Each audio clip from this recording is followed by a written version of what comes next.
This is Salam Media.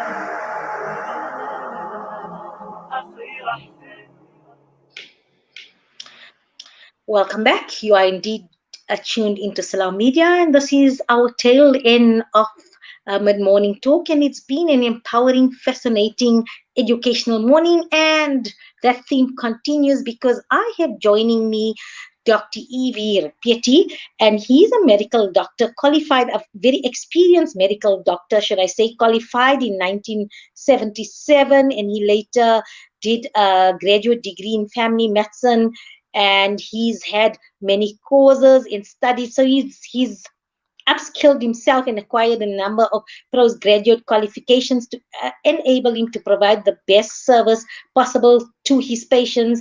He has postgraduate degrees and diplomas in family medicine, children's health, mental health, and asthma. He has also done courses on diabetes, HIV, and the management of opioid addiction. But what appealed to me is Dr.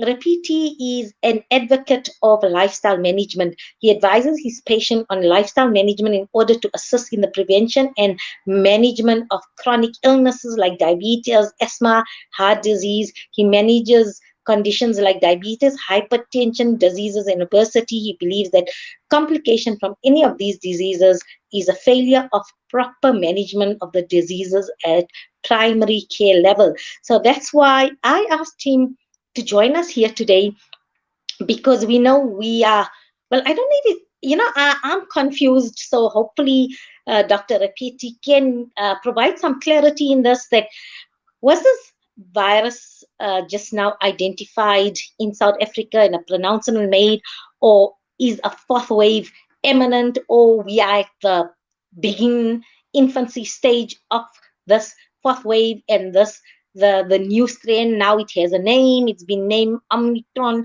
So this is where we stand. So hopefully, but what I thought is, in the past three waves, we were told in order to be safe, we need to mask up, sanitize, social distance. But there was no talk about how do we boost our own immunity.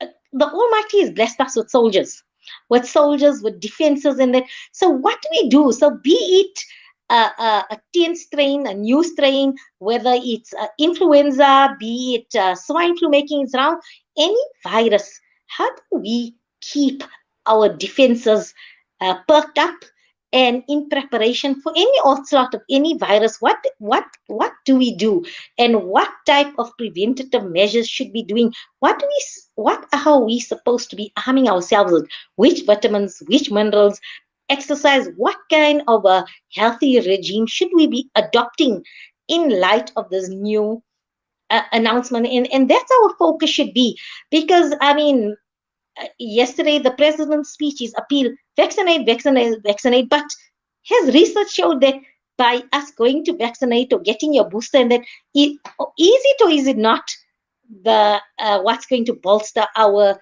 defense mechanism? So yes, I have many questions, and I'd like to get Dr. Rapiti's expert opinion. But before we get there, just on a light-hearted note, I have a 4-year-old grandson, and when he heard the name that we adults were saying that this virus is now Omicron, and that he was so excited, and he said, Nani, is this a new transformer? And is he a bad guy or a good guy? Because is he Optimus Prime? Is he a Cybertron or Prime? And he was just so fascinated. I mean, he was expecting a transformer kind, and knowing it's a good guy or bad guy. So we can ask Dr. Rapiti, is Omicron a good guy, bad guy, where he sits? Do we need to blast him off the face of this earth? So good afternoon, Dr. Rapiti, and welcome to Mid Morning Tokyo on Salam Media. Hi, good afternoon, Mariam, and good afternoon to your listeners, and thank you for having me on your show. So, Doctor, my main focus today is how do we get our soldiers, or how do we get the prime Optimus in us to defend Omicron and, I don't know, destroy him from the surface of this earth, so to speak. So if we can just use the transformer analogy that my grandson was so interested in to do this. So do we use our own Bumblebee and Prime Optimus, and what are they? As well as All the other questions, what is it? Should we be concerned? Um, what do you make of the president's speech? Your response to the speech. So there's a whole lot of questions. So I fired away, and you can just answer in any sequence there that you'd like and you feel it's pertinent to. Okay, thank you very much. I think before I answer you on what precautions we should take, I just need to inform your listeners about a little bit about myself. I know you. Thank you for that wonderful introduction. I'm a family doctor. I'm a physician. I'm an academic at heart. I enjoy reading. I enjoy studying, and COVID for me was a new challenge. And I studied assiduously over the last 20 months, and I've had great success in the management of COVID. I've treated over 1,000 Delta strain patients with pneumonias, and I had a 995% success rate. I'm not an expert virologist. I'm not an epidemiologist. I'm a clinician. Whilst the epidemiologists have a lot of knowledge about how viruses work and stuff like that, but I don't think they're very clued up when it comes to the clinical manifestation of the disease. So this is where frontline doctors like myself, who are firsthand in the coalface, know so much more than is in the media, much more that's in the press or medical journals, because we see it firsthand and we can report. And so insofar as this particular strain is concerned, it's an extremely new strain. We don't know when it was really picked up, because apparently it's up in Egypt. I was just reading one expert say that it's quite possible that this strain was in Egypt about 2 months ago, and nobody picked it up. It's only when it came to Botswana did we pick it up. So it's probable that it's been around for a long time. So all these travel bans really don't make any sense. For the moment, we don't know anything. Nobody can say, well, they picked up 32 mutants. For the benefit of your listeners, viewers, what a mutant is. On the spike protein, you have different little molecules, and they change. And so what happens is in this new variant, you picked up 34 mutants, and some from the Delta. Now, the number of mutants really does not necessarily mean that it is going to be more serious. That doesn't matter. I think what is important for us, how serious is this virus? Is it transmissible? And thirdly, can the vaccine protect against it? And we don't know the answer to this question. So what you're seeing is a lot of media hype that you're getting people saying, yes, probably it multiplies 500 times faster than the very original strain. But it doesn't necessarily mean it translates into getting people very sick, because as a clinician who's been treating COVID for over 20 months, by now, if somebody had so many positive cases, we should have seen some clinical signs within 2 weeks, because I know with the Delta strain, within 4 days, I had patients with pneumonia. So now, what I'm going to say to you is what I've learned, what I've read, what I understand. I listen to both the South African scientists and overseas scientists. I make my own opinion. I don't expect your listeners to accept what I'm saying. I have got no agenda. I do not belong to any pharmaceutical company. I'm here for the patients, and I abide by my oath to do no harm. And I think that is very important. I mean, I loathe the idea that we're being boxed into anti-vaxxers and conspiracy theorists. We as doctors have a duty to society to give them the information, the full package. You don't say something, talk about like a motor car and say, this car is very good. You need to know about the pros and the cons. And I'm afraid scientists are not giving it the true picture of, say, the vaccines. But that we'll talk about a little later. Insofar as what you can do, yes, I'm very glad you're touching on this topic. There are many things that we can do. And if you look at all the scientists who speak or write in the Daily Maverick, and we'll talk about that newspaper, by the way, they talk about is three things. They say vax, vax, vax. Nobody talks about treatment. Nobody talks about prevention. I agree with you. Masks are not really working out as well as they should. So what are the kinds of things? I'm going to summarize it very quickly for your listeners. And if they wish, I will try and send a link or something whereby they can pick it up. First of all, very simple things is nose washing. I mean, that is where you get all your virus sits. It sits in your nasal and oropharyngeal passages. If you can do nasal washes every morning, I'm going to demonstrate it. You take a cup in one hand, you put a bit of salt into the warm water, throw it into the nose and into the mouth. Gargle that, and you can get rid of 90% of your virus. We're living in a very poor country. People don't have lots of money. Like the FLCC in American countries like that, Europe, they've got lots of money. We've got to look at things of simple ways. The other very good thing is sodium bicarb. Now, that's very good to wash the nose and mouth. And the third one is hydrogen peroxide. That works very well. It kills all viruses in the throat and the nose. If you kill it in its early stages, you'll be protecting yourself. And if you do this from now on a regular basis, I'm sure you'll be pretty good to go. In terms of the vitamins, I think we need to stress this. Vitamin D is an essential. Vitamin D is really not a vitamin. It is actually a hormone. It's dihydroxycalciferol. Now, 80% of the world's population are deficient in vitamin A. It's very crucial, and I'm not going to go into much detail and confuse your viewers. One of the things it does, it acts as an antiviral because it prevents the virus from duplicating and multiplying. There is sufficient evidence to show that just using vitamin D can reduce the viral load or prevent the virus from replicating by up to 90%. And what the dosage there would be about 50,000 units weekly or 5,000 units daily. Now, who are the people that are at risk of being vitamin D deficient? You can't really overdose with vitamin D, and I think we need to understand that. So if you take higher doses, you can take up to 10,000 a day. It really wouldn't matter. So that's the one thing. And the people that are at risk are dark-skinned people, obese people, the elderly, because they do not produce enough vitamin D. And those of us who work in offices due to this lockdown are definitely vitamin D deficient. I don't see the need for do blood tests. I don't do too many blood tests. I use my clinical acumen because I make a good guess and I put them on treatment. And remember, even the lighter skinned people should take note that during the lockdown, most of us were in lockdowns, we're in offices, we weren't getting sufficient sunshine. The other thing we must bear in mind is that if you're getting sunshine, you should take off your clothes. And how many people do that? Because it seems that our clothes seems to block some of the rays. That's vitamin D. The next, and vitamin D also promotes the transfer of zinc, which I'll talk about in a moment. The next important vitamin would be your vitamin C. You could use up to 1,000 units a day, up to 2,000. And I think people need to bear in mind that vitamin C is one vitamin that the human body cannot produce. We have to get it from our fruit and vegetables, which is not really sufficient. We don't have adequate amounts of fruit and vegetables. And that is what we should be doing, having plenty of fruit and vegetables.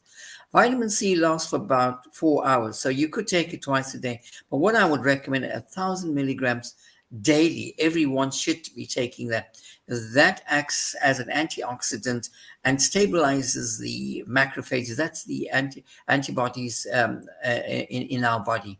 And so you need that.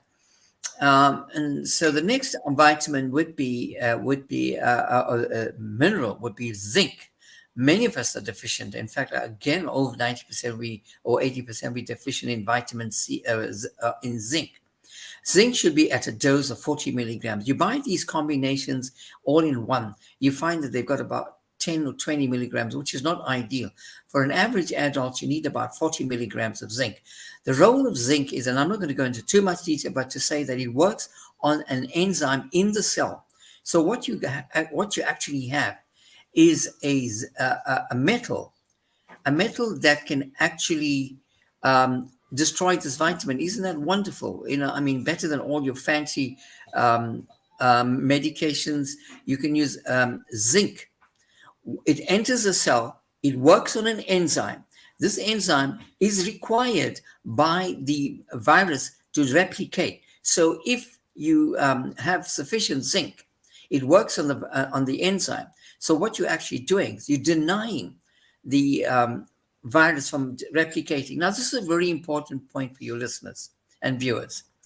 Now, whatever antivirals that have come out, Pfizer's come up with something called, or MSD has come up with molnupiravir. It costs $7 to make. They're selling it for $700 in spite of getting funding from the US government, but they're still making it 700% profit. It has got very limited functions, and I would think it can end up with resistance. And we've seen this in HIV. You use one drug against the virus, you do very quickly get up with a resistance, which means it doesn't work, and secondly, you might find that it has tremendous amount of side effects. We know which is a popular one, which would work. But here we have vitamin D, C, and zinc that can work as your antiviral. And if everybody takes this every day, I have no doubt we can contain the spread of this virus. What are the other things one can do? And I'm a big fan of using Kalunja. I think it's Kalunja, but it's black seed. Black seed is not cumin, by the way. Black seed is Yeah, Nigerian. Kulunji. Kulunji. Kulunji, right. Yeah, look, that's very cheap. Don't go buy it from a health shop. You're going to pay a lot of money for it.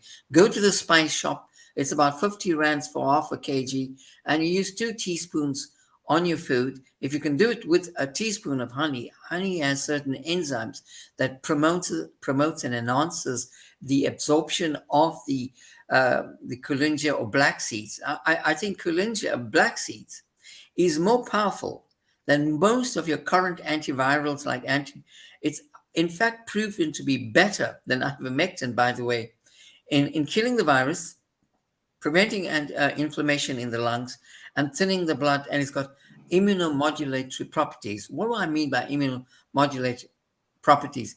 That is now a typical immune booster.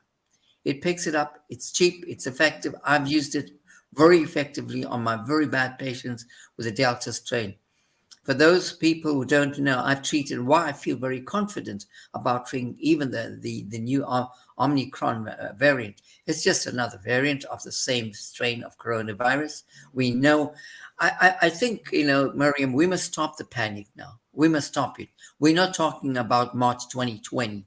We're talking November 2021. We're 21 months. There's been a plethora of articles on this. We know the mechanism of action of how these drugs, these viruses work in the body. It's 3 things. It's the viremic state, it's the inflammatory state, and the hemorrhagic stage. The only difference is that when the Delta strain is at the speed of multiplication. And there again, if we work fast and we act appropriately and timelessly with repurposed drugs that we have, there's no way we can't contain it. I mean, and this is an issue I have with all the people who talk about vaccine. They talk of either or. It's either this or that. Medicine and science is not about that. It's all encompassing. You don't have a one size fits all. You got to have a patient. I have 100 patients. I can't give 100 penicillin. Some don't react well to penicillin. The same thing with hypertension medications. You got to find the right size for the right fit. And what I'm not hearing about from the experts is that they do not give you a full picture of how to treat this condition. Vaccines, great. Vaccines in any situation would be ideal in the preventative stage. But what about when you have the acute stage? Somebody comes with you a full-blown pneumonia. Surely a vaccine is not going to work there. You got to, and I mean, from the figures that I'm getting about the vaccine efficacy, you can see what's happening in Europe. I mean, France and Germany are probably amongst the highest vaxxed or very highly vaxxed. And we're finding figures of up to 40,000 to 50,000 a day of active cases of the Delta strain. What does that tell you? That they call it breakthrough infections in the vaccine. I don't think breakthrough is a very kosher term. It's a very politically comfortable term for the pro-vaccine people. It's a failure of the vaccine. If you have an infection after being vaccinated, it shows that the vaccine's not working. So I also find it difficult to understand how's the booster going to work, because this vaccine, remember, Miriam, has been designed for the original alpha and beta strains. We remember when the Johnson & Johnson came out with it, that it didn't work on 50% of the patients with the beta strain. That was the second strain. And it performed dismally against the Delta strain. And so in that kind of scenario, we need to use I'm not saying we must not use vaccines. I'm not saying for one moment. Our president said, we've got the best tool. Really? Is it the best tool when so many people are getting infected in spite of being vaccinated, in spite of because in England, by the way, in the UK, this is well-established study from September of 2020 to October of 2020, 84% of those people that were reinfected and ended up in hospital were your double vaxxed patients. What does that tell you? The vaccine is not working as efficaciously as predicted. So we need to be cautious about it. Do we want to spend a lot of money on something we're not sure about? So it's early days. I think there is a place for curative management. I'd have hoped our president by now would have been informed that there is cure for this condition. Our economy is really suffering. I don't know whatever happened to the 500 billion rands we got. Where's it gone to? People are suffering. You know, Mariam, I work in the coalface. I mean, people are afraid. They're not getting jobs. Tourism industry has been hit. And I agree with Dr. Kutsi, who is one of the chief health officers of this country, and even our health minister said he doesn't know why the media is making such a hype about this. I think it's terribly unfair of Britain to red light the southern African countries.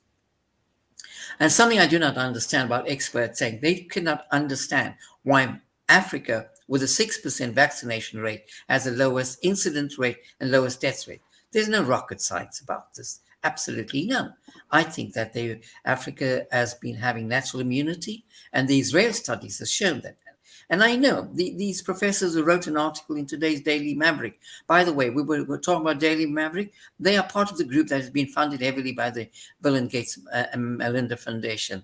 These guys, these professors, there's about 10 or 20 of them, well-established professors. All they talk about the vaccine. They never talk about the curative measures of repurposed drugs. Repurposed drugs cost less than 10 rands. And they are tested, tried, been 40 years around, and they work. They're very effective. I've used them on patients. No side effects, very good results. So in Israel, they found that natural immunity has shown that people that have been vaxxed had a 13-fold more risk of being reinfected than those people who have natural immunity. I need to explain to you the difference, and I'm quoting Professor McCulloch because they might think, oh, I'm just a GP, what do I know? I read, well, according to Professor McCulloch, and it makes a lot of sense, even Professor Gerrit Vandenberg, who's the leading and top vaccinologist in the world. This guy creates vaccines, and he made the point that the current vaccine works just on the spike, I mean, whereas your virus, if you get infected, you're getting all 4 types of proteins. I can't draw the picture, but if you can visualize it, you've seen the corona, you got the spike protein, you got a protein on the membrane, you got a protein in the capsule. So your body can produce antibodies that is well-rounded. So there's a good reason to believe that natural immunity should be far more effective than artificial immunity. And when they said we don't know, this is a typical response. We don't know how long natural immunity would work. Well, look, everything's to those people. We must understand it's about inference. It's only 1 year that we've been around. I can say with certainty as a frontline doctor, in the 20 months that I've treated patients, in the last month from July to October, I treated over 1,000 Delta strain patients. Out of that 1,000, not more than 5% were my original patients. All those that came to me, the alpha and beta strain, did not return. And that's a very promising sign. What it tells me that most of these people that were infected with the earlier strain seem to have protected themselves sufficiently with their own natural immunity against the Delta strain, because I doubt most of my patients with their loyalty would have gone elsewhere had they gotten infected with the Delta strain. So these are the kinds of information we need to bring out to the fore, to the scientists and the experts. I wish more GPs would come on board and share their experiences, because Miriam, from the middle of October, suddenly we did not have a single COVID patient. All that we're seeing about, and I wonder if this Omicron is not more a viral, a mild flu-like type of virus, because I've been seeing quite a few number of patients coming to me with a high fever, diarrhea, and that's it, no pneumonia. And that's a good sign, because we can treat these 2 conditions. The Delta strain had the problem with pneumonia, and that was dangerous. And I want to make this point very clear again to viewers. When they keep saying, COVID is a deadly disease, well, so is TB, so is HIV. The difference is if you don't treat them, they will be deadly. If you treat them, Europe has wiped out HIV. So, Dr. Rapiti, just to interject you here, Yeah, just to interject you here. So then, why is who in many public health authorities have advised doctors not to treat COVID in the early stages? Parents were advised to go to hospital if they had breathing problems. I'm just trying to make sense of this because, as you say, early warning treatment uh, is important. It will then decide. I mean, that determines how far the virus is going to spread. So why was this contrary to what you've been trained as a practitioner all those years, that early detection? I mean, anything like cancers also, they wax lyrical about early detection, and early treatment. Then why for COVID is the protocol seemingly different? I think this is one time where I'm not going to pull my punches. I think it's absolutely stupid advice. It's actually criminal. I mean, Mariam, if you have breast cancer and you go to your doctor or your specialist and he says, "Oh, Mariam, it's still early. Well, let's wait till it gets really bad." I mean, who would do that? I'd not want to go to a doctor like that. You nip it Uh, in the bud. The same thing no. with diabetes. Mhm. So this is criminal. To tell people to go home and not get treated and wait till you get really short of breath is a crime, because you could salvage so many, you could save so many patients. Early treatment means you get the virus in its tracks very early, you prevent the disease from spreading. And there's a lot to be said for early treatment. And I've proved it in my 1,000 patients that I've treated. You know, in the 1,000 that I've treated, I'm very pleased to say that 995 that recovered, and one had an oxygen level of 35%. And within 6 weeks, I brought it up to 95 without being admitted to hospital. None of these patients ended up with serious complications like thrombosis, strokes, neurological deficits, and paralysis of the face, and those kind of things, neurological pains, which I'm seeing now with vaccine related effects. So the people who gave this advice, I can't speak for them, but I can say one thing: it does not make sense. It's they're not clearly not clinicians. I was always taught you treat the patient. So when I got into practice, I felt this was a germ warfare, and the soldiers in this war are not your guys with the guns. It's we, the healthcare professionals. I went in with all my precautions, and one of the hallmarks of good, successful medical treatment as a family doctor is to touch your patients. We were told don't touch them. I think that what pained me. If you took your adequate precautions, patients don't want to feel like pariahs and outcasts and lepers. I mean, they were desperate. They were afraid. Many of them were breadwinners. They were worried. They were worried to death they were going to die. And I can say very confidently, there is good treatment. There's a multitude of good and safe treatment.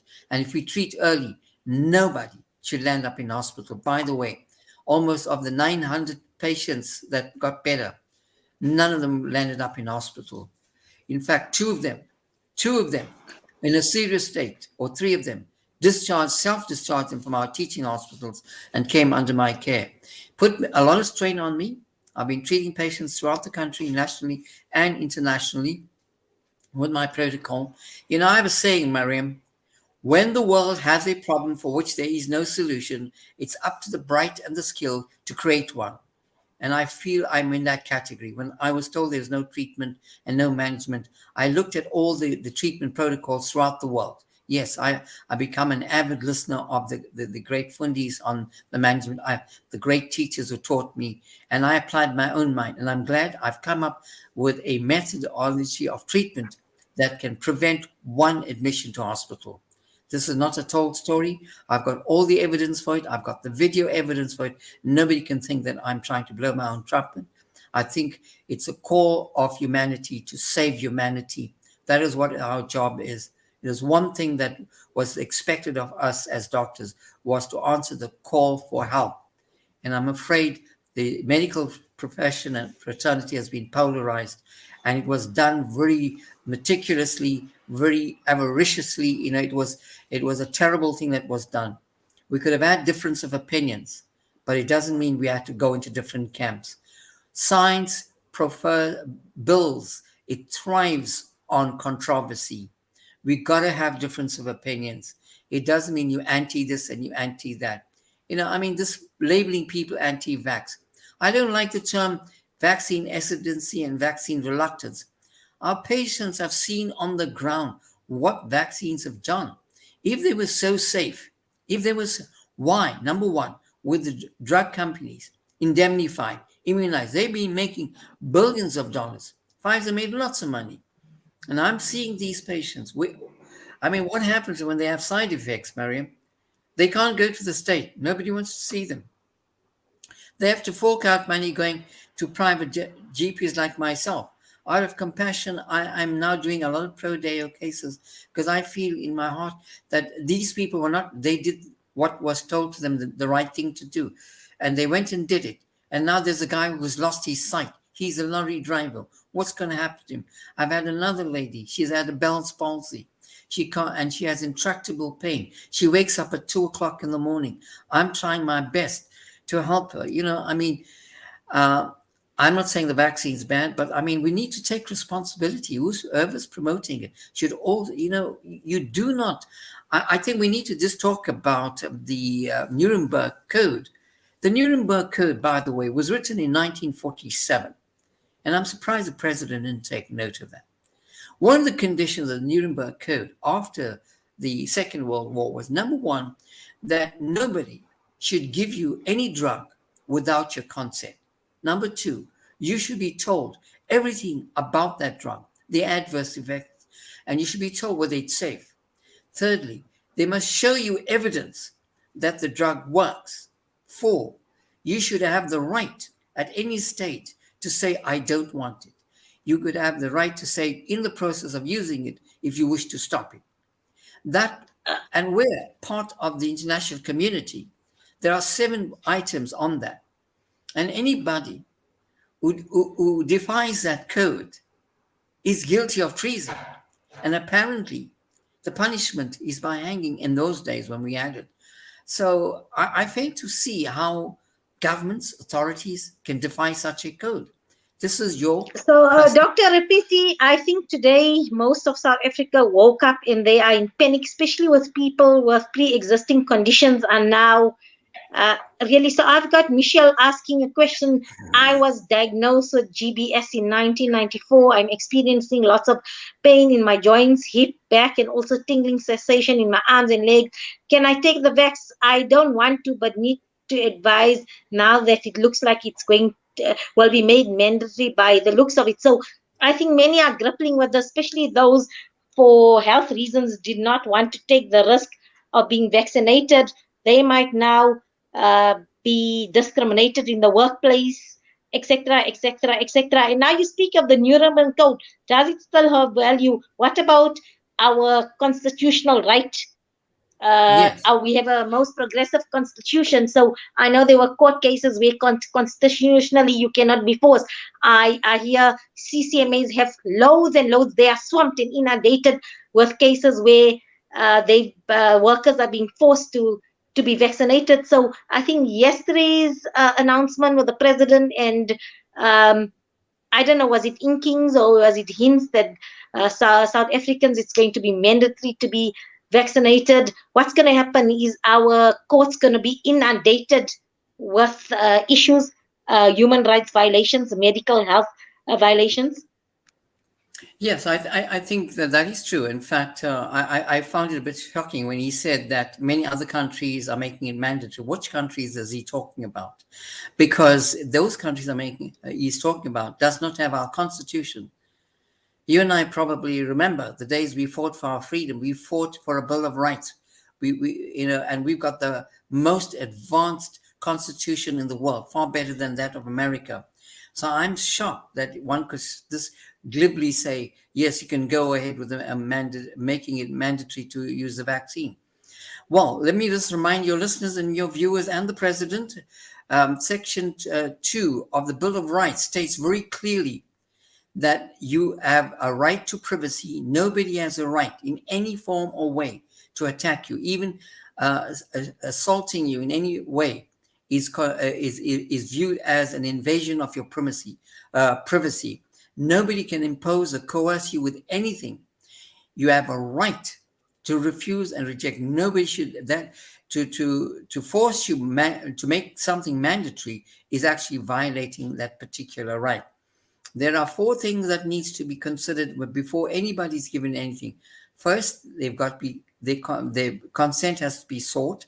They've got to be given a full explanation, both the good and the bad. Thirdly, they should have the right to refuse. If they are not given that right, then their rights are being violated. Yes, the courts are going to be inundated because it is, as I see, a violation of one's constitutional rights when they say that they're going to make it mandatory because it works. I need to hear from them, where is the proof that it works? I've just mentioned to you now that France, Germany are having high rates of reinfections in spite of using it. It's becoming obvious that the vaccine is not effective against the Delta strain. We've seen it. And now we've got a new strain, which is supposedly to be multiplying 500 times faster, greater than the Delta strain. Now, we must bear in mind that our president is not a doctor, he's a politician, and he needs to understand this. There are two things that got me worried about it. When he said it's the best tool, you see, you've got to have the right fit. This vaccine has been made for the alpha and beta strain. We've far gone beyond those strains. Those strains were self-limiting, people got better. But with the Delta strain and the new strain, I don't think this vaccine is going to work. That is why we're having third and fourth boosters. In any event, when employers say you must be double vaxxed, that only lasts about 6 months, because after 6 months, your vaccine, your antibodies have gone down, its efficacy has gone down. So we've seen people gone overseas, double vaxxed, and they were turned away. So what is the point? How can you say it's the best tool? The second thing that he said was that it should be used on the immunocompromised. They're already immunocompromised. What that means, they don't have a good immune system. So if you're going to give them the vaccine, they're not going to be able to produce sufficient antibodies. And the danger there is that we're going to get the toxic effects of the mRNA protein, because what's supposed to be done is if they inject you on the shoulder, I can show this to you, on the shoulder, it's got to stay there. But if you got no antibodies to fight it, it's going to go to the rest of your body. And there is good evidence that it attaches into the ACE2 cells, receptors in the endothelium, that's the blood lining, and in your heart. There's an article from a very good journal, 75 years old, Circulation, where it's shown that there's a big correlation between the vaccine and heart conditions like myocarditis and strokes. And they came out very clearly saying that it is not a safe vaccine. And I'm quoting it, and I can get you the references. Anybody thinks I'm talking through my nostrils, I'll get it for you. It's called, the journal is called Circulation. It's been around for 75 years. It's been a pre-read article. It's still must be peer-reviewed, but the authors came out. It's got a very good reputation.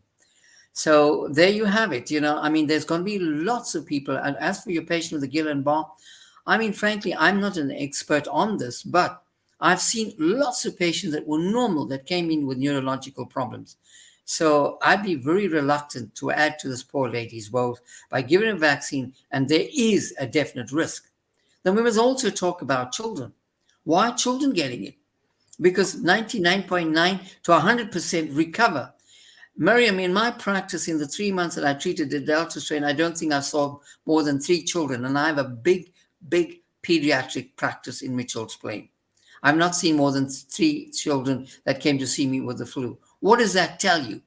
That they're getting the flu, they're staying at home and getting better. I've listened to a guy from England promoting the vaccine for 5-year-olds saying that, it prevents the length and duration of the illness.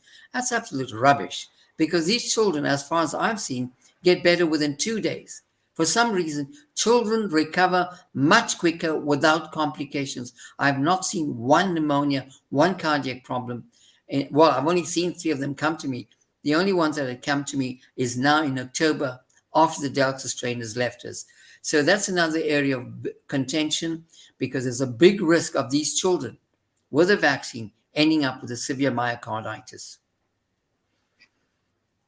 Dr. Rapiti, I'd love to go on because whatever you're saying is highly informative, educational, and also I'm being empowered in terms of making an informed decision for myself within my rights and in the framework of our constitution, which allows us. So I'd like to get you on another show to just talk about a health justice as well and the rights of the patient, and then maybe explore the Nuremberg Code a bit more.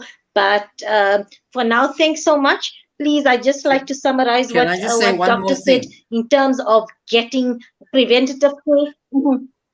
Go Miriam, I ahead. just want to say one other thing, and I think it's imperative. If they make it mandatory, I think it should be mandatory for every patient who has a side effect to be compensated. You cannot have a situation where you tell somebody, go take a vaccine. If you get blind, not my problem. That is what's happening. We also need to simplify the VAERS reporting system, because right up until now, we've got 29,000 deaths. We've got 2.7 million severe adverse events, and that only represents about between 1 to 10% of the actual adverse events, because a study done in 2011 by the CDC has shown that only 10%, 1 to 10% report adverse events. So if you want to really look at the number of adverse events, it would go up to 20 million. So my plea to government would be, would you make Big Pharma and employers take responsibility for any adverse event, like the guy that's blind? Will he and his family be provided for?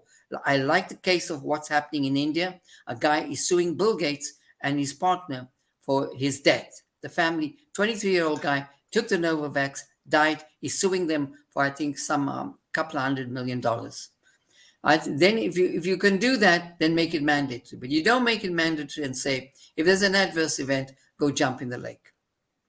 Any comments on that, So Mariam?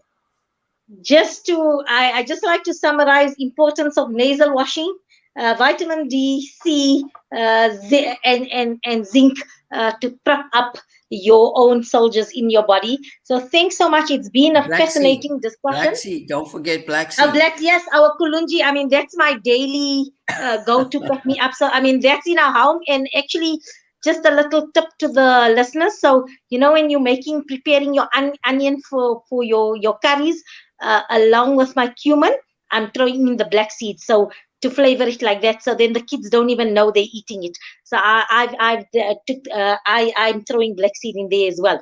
So yes, for all of you, please, nasal washing, vitamin C, vitamin D, zinc, good old tested sunnah of kulunji is going to really, really help you in terms of your defense mechanisms and your soldiers, and like my grandson says, your prime optimus to fight this septicon. So please do this, and we pray everybody safe, and please don't give to fear and don't give to panic. Be rational, take your precautions, and yes, that is part of having mental health. And I so enjoyed today's segment. I hope you did too, and I'm feeling inspired, empowered, and educated. So I'd like to thank all my guests for educating us, empowering us, and keeping us informed.